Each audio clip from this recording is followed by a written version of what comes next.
신문브리핑 풀뿌리 언론 K 시작합니다. 먼저 뉴스 사천입니다.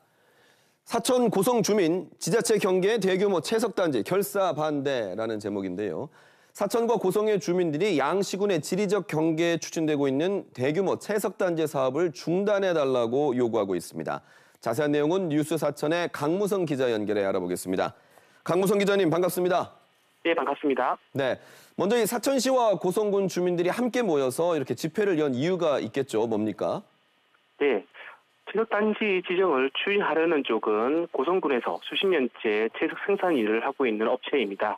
이 업체는 사천시 정동면과 고성군 상림면을 잇대 46만 제곱미터 규모의 임야에서 석재를 생산하겠다는 계획을 세우고 있는데요.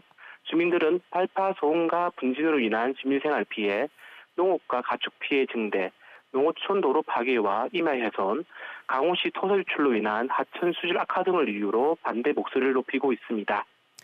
양시군의 주민들이 이렇게 반대를 하는데도 굳이 이곳에 석산을 개발하려는 이유는 뭔가요? 네, 사업 시행자 측은 사업 입안 단계에서 이곳에 약 18년 동안 석재를 생산하겠다는 계획을 밝힌 바 있습니다. 업체 측은 장기간에 걸친 석재 생산이 가능할 것으로 보고 있고요. 업체 측이 낸 산지 일시 사용 신고를 사천시가 2014년 불수리했으나 지난 2017년 대법원이 사천시의 상고를 기각하면서 업체 측의 시굴 조사 자체는 가능해졌습니다. 이후 주민들과 마찰을 빚어왔고요. 업체 측은 아직 채석단지를 신청한 것은 아니며 해당 임야의 돌이 경제성이 있는지를 판단하기 위한 채석 경제성 평가 시굴 조사를 추진 중이라고 짧게 설명했습니다. 그러면 사천시와 고성군의 입장도 궁금합니다. 사천시는 비록 산지 일시 사용 신고 불수리와 관련해 대법원에서 시가 패소 확인했으나 사천시도 주민들과 같이 반대 입장을 가지고 있다고 밝혔습니다.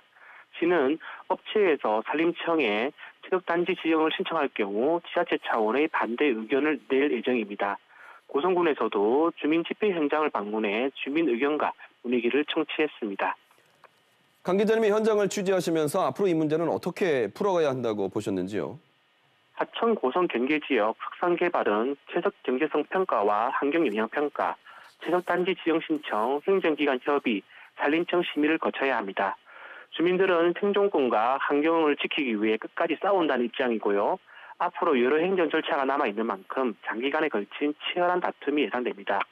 최종적으로는 산림청의 판단이 중요하고요. 주민들은 반대 서명 운동에 들어간 상태입니다. 지역 정치권과 환경단체, 주민들이 어떻게 여론을 하느냐가 중요할 것으로 보입니다. 네, 뉴스 사천의 강무성 기자였습니다. 이어서 경남신문 보시겠습니다. 서성동 117년 인권 유린의 현장, 아픈 역사 기억할 공간이 없다라는 기사인데요. 사진은 창원시 서성동 성매매 집결지에 철거 공사가 끝이 나고 울타리가 쳐져 있는 모습입니다. 이곳에 앞으로 공원이 들어설 예정인데 공사 계획 안에는 서성동 성매매 집결지에 있었던 사람들의 이야기를 기억하고 기록할 공간이 없다는 실태를 전하고 있습니다. 다음 경남 도민일보 볼까요? 법 규정으로도 못 바꾼 찜통 경비실. 사진 보시면 이 무더위에 에어컨 없이 선풍기 하나로 여름을 나야 하는 창원의 한 아파트 경비실의 모습입니다. 지난 3월 공동주택 관리 노동자 인권 증진 조례가 만들어졌지만 강제성이 없다 보니 잘 지켜지지 않는 실태를 전하고 있는 건데요. 경남 도민일보는 아예 지자체에서 아파트 경비실에 에어컨을 지원하는 방안 등 실효성 있는 대안이 필요하다고 지적하고 있습니다. 끝으로 남해시대입니다. 벌써 1년 남해 청년센터 남녀노소가 즐긴 돌잔치 기사입니다. 남해 청년센터인 바라가 개소 1주년을 축하하는 청년센터 돌잔치를 열었다는 소식입니다. 마을 주민들과 청년들이 돌잔치에 걸맞게 이렇게 축하 떡도 나누고 기념 촬영도 했다는데요. 지역사회에 꼭 필요한 존재로 거듭날 수 있도록 최선을 다하겠다는 남해 청년센터 관계자의 소감도 전하고 있습니다. 지금까지 신문브리핑 풀뿌리 언론 K였습니다.